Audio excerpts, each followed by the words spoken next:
আইপিএলে লখনৌ সুপার জায়ান্টকে ৯৮ রানের বিশাল ব্যবধানে হারিয়ে পয়েন্ট টেবিলের শীর্ষে উঠেছে কলকাতা নাইট রাইডার্স। টস হেরে আগে ব্যাটিংয়ে নেমে ৬ উইকেটে ২৩৫ রান তোলে কলকাতা। তাড়া করতে ১৬.১ ওভারে ১৩৭ রানে অল আউট হয় লখনৌ।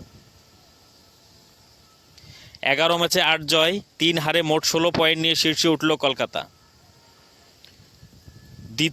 দ্বিতীয় রাজস্থান রয়্যালসের সংগ্রহ ১১-১০ ম্যাচে ১৬ পয়েন্ট।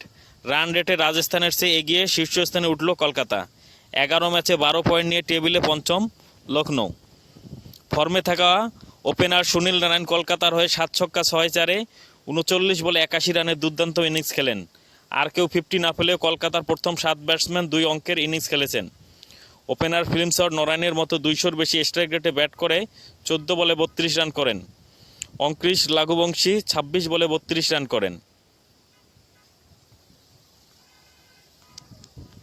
ওপেনিং জুটিতে ২৬ বলে ৬১, দ্বিতীয় উইকেটে ৪৬ বলে ৭৯ রানের জুটি পেয়েছে কলকাতা।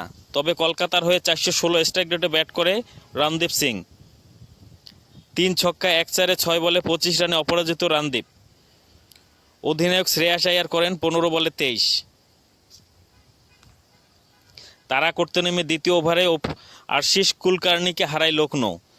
দৌড়ে গিয়ে দুর্দান্ত ক্যাচে ড্রেসিং রুমে পাঠান রণদীপ।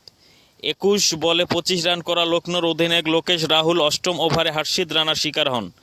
১০ ওভারের মধ্যে দীপক হুদা মার্কাস স্টোনিক্সকে হারায় লখনৌ। দলের রান তখন ৮৫।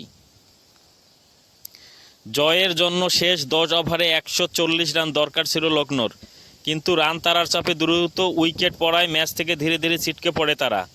জয়ের জন্য শেষ ৩০ বলে লখনৌর যখন ১০৬ রান প্রয়োজন, তখন দলটির হাতে ছিল মাত্র ২ উইকেট। এরপর পারেনি দলটি। চ্যানেলটি লাইক, কমেন্ট, শেয়ার করে পাশে থাকবেন। আসসালামু আলাইকুম।